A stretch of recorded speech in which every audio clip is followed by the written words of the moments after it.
में जब यूरिया और क्रिएटिनिन बढ़ जाता है, हीमोग्लोबिन और कैल्शियम कम हो जाता है, तो ये क्रॉनिक किडनी फेलियर में या एक्यूट रेनल फेलियर में होता है, जिनमें दोनों किडनी फेल होना शुरू हो जाते हैं। जब यूरिया 100 से ज़्यादा बढ़ जाता है और क्रिएटिनिन लेवल 5 mg से भी बढ़ जाता है खून के अंदर, तो मोस्टली जो डॉक्टर्स होते हैं वो डायलिसिस करने के लिए या ट्रांसप्लांटेशन करने के लिए बता देते हैं। तो ऐसे ही हमारे पास एक पेशेंट आए थे।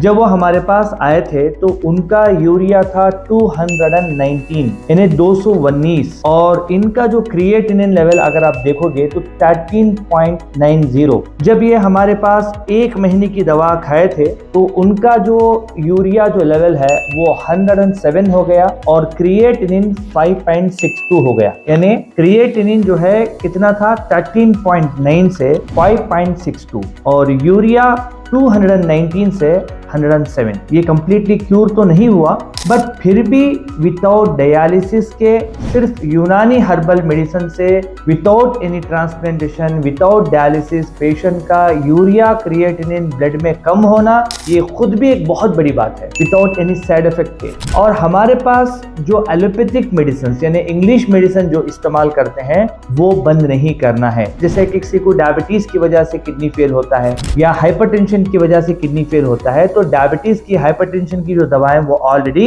इस्तेमाल करते होंगे, वो भी हमारी मेडिसिन के साथ कंटिन्यू करना है। इसके साथ में कुछ और भी मेडिसिन वो देंगे, जैसा कैल्शियम के लिए कभी यूरिन आने के लिए जो है लैसिक्स दे दिया, कभी हीमोग्लोबिन के लिए इंजेक्शन दे दिया। तो ये सारे मेडिसिन भी आप हमारे यूनानी मेडिसिन के साथ, हर्बल मेडिसिन के साथ ले सकते हैं। इसमें कोई साइड इफेक्ट नहीं होता। बहुत सारे लोग कहते हैं कि डॉक्टर साहब डॉक्टर्स ने डायलिसिस के लिए बोल दिया है। ये खुद भी पेशेंट ऐसे ही हैं जिनको डॉक्टर ने डायलिसिस के लिए बोल दिया।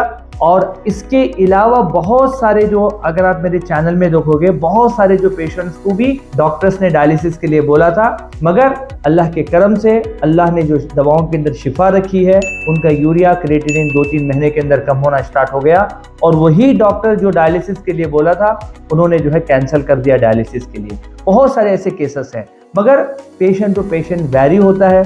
तो आपको अगर जो है यूनानी मेडिसिन लेना है, आप लेना चाहते हैं, तो आप अपने जो रिपोर्ट्स हैं पहले आप व्हाट्सएप के ज़रिए से अपने हॉस्पिटल के नंबर पे भेजिए।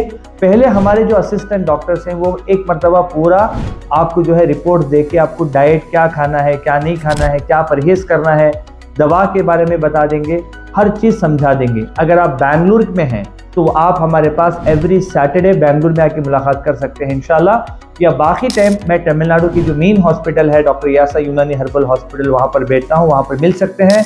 या बहुत दूर हैं तो आप डायरेक्टली पहले जो है रिपोर्ट भेज के वीडियो कॉल करके बात करके बाद में दवाएं आप पोस्ट के जरिए से भी ले सकते हैं।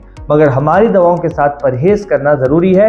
वो परहेज दवाओं के लिए नहीं है बल्कि बीमारी के लिए, जो ऑलरेडी किडनी फेलियर है। तो इसमें बहुत सारी चीज़ें मेरे चैनल पे मैंने बताया है कि पोटाशियम नहीं लेना है, प्रोटीन कम इस्तेमाल करना है, फास्फोरस की चीज़ें कम करना है, वाटर इनटेक की जो क्वांटिटी है, नमक की क्वांटिटी है, ये सारी चीज़ें मेरी ऑलरेडी एक वीडियो है जो है डाइट के ऊपर, परहेज के ऊपर, वो भी आप हमारे स्टाफ के साथ मंगवा सकते हैं या यूट्यूब चैनल में आप देख सकते हैं।